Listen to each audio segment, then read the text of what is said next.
a WhiteStar driver board, and this one had a couple of problems. It came in initially with an issue with the FETs that drive the flippers, and one of them was had some torn traces, so I cleaned that up.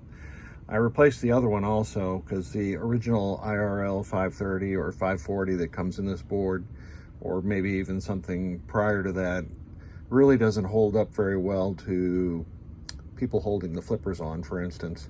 So I have replaced these with STP 40N10L FETs, and they work beautifully. And I also replaced this bridge rectifier at bridge 20, BRDG 20.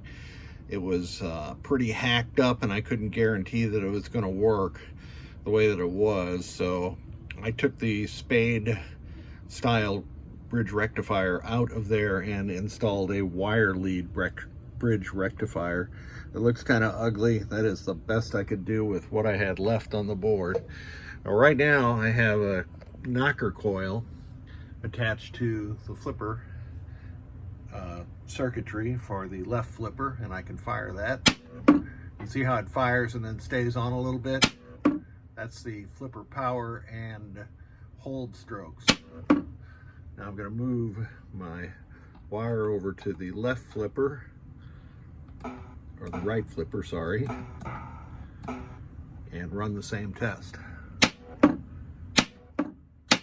I like to test those under load just to make sure that they're not going to blow up the first time that the client uses it. So let me put my test connector back on, and we can go and test the rest of the coils.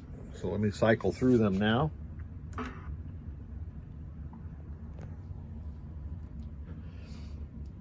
Six. I use this test rig, this test board, for system 3 through 7s also. And here's the flipper coils coming up. Yeah. So I keep moving it from bench to bench. I need to make a second one of these, or probably something cleaner. I'll probably take one of Victor's boards and adapt it to WhiteStar. We're getting near the end of coil circuit 32, which exercises all the FETs and all the tip 102s that are on this board. So looking good. Let's test all the lamps at one time. Perfect.